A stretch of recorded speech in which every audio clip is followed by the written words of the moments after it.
It was supposed to be a peaceful afternoon at the Hayes mansion, a place of luxury, silence, and control. But when Richard Hayes, a wealthy white businessman, returned home earlier than expected from a 3-week trip to London, he froze at the doorway. His elegant wife, Claire, was on her knees, tears running down her face, begging their black maid, Angela, to forgive her. The sight didn't make sense. Claire was proud, confident, and never one to cry easily. And Angela, always calm and humble, stood there trembling with red eyes and a look of deep sadness. Richard hid behind the half-open door for a second, trying to understand what was happening. All he could hear was Claire's shaky voice saying, "Please, Angela, I didn't know. I swear I didn't know."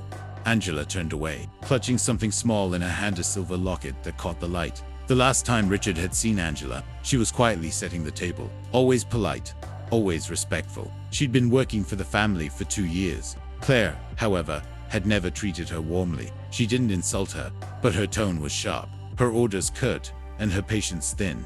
Claire believed in keeping professional distance, as she called it. But Richard had often noticed that Angela's eyes carried stories of quiet pain, the kind you don't tell. Now, watching his wife beg that same woman for forgiveness, Richard felt confusion swirl into fear. What could she possibly have done? He whispered to himself. When he finally stepped into the room, both women turned toward him. Claire's face went pale. Angela quickly wiped her tears, trying to compose herself. "Richard," Claire stammered, "you're home early." "I am," he said slowly, glancing between them.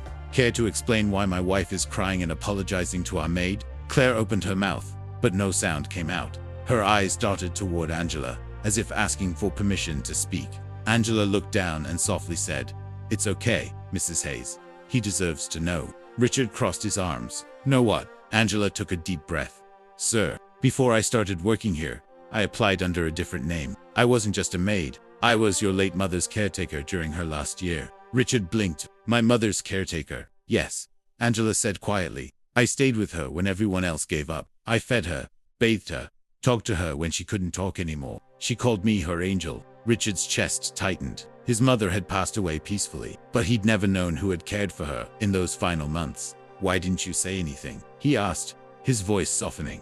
"Because your wife didn't like me from the start," Angela said gently. "When she saw me during the interview, she said I looked familiar. I got scared she'd find out who I was and think I was trying to use that to get the job, so I kept quiet." Claire's eyes filled again. "Richard, I swear I didn't know," she cried. "Today, I went through one of your mother's old boxes and found a photo, Angela holding her hand by the garden. I realized who she was. I couldn't believe how cold I'd been to her all this time."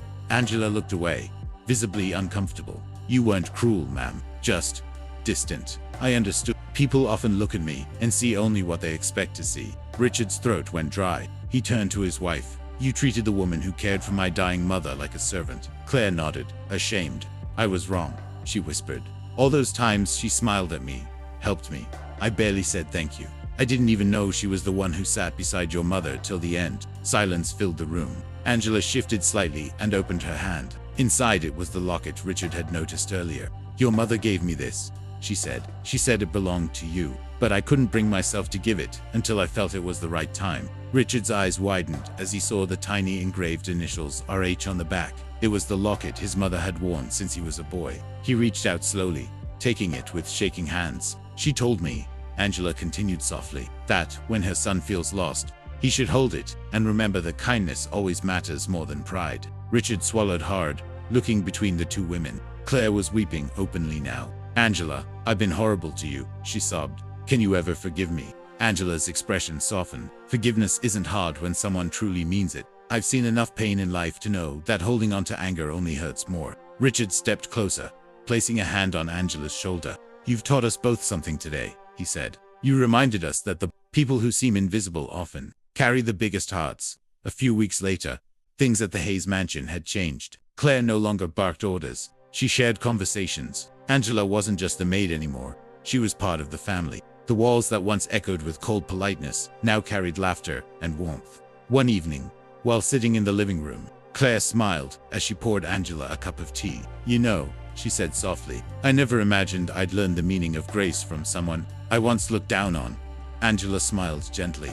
"Grace finds us when we're ready to see people for who they truly are." Richard, watching the two women talk, felt something shift deep inside him. For years, He'd measured people by success, status, and money. But that day, he learned that real worth is in compassion, the kind that needs no recognition. The locket now sat framed beside his mother's photograph, a daily reminder of the lesson they almost missed. As the camera fades out, Richard's voice narrates softly. Sometimes life humbles us in ways we don't expect. We discover that kindness doesn't come from wealth or power, but from the heart. And when we let go of pride, we make room for something greater. Moral: hate divides, but kindness heals. We are all equal as human beings.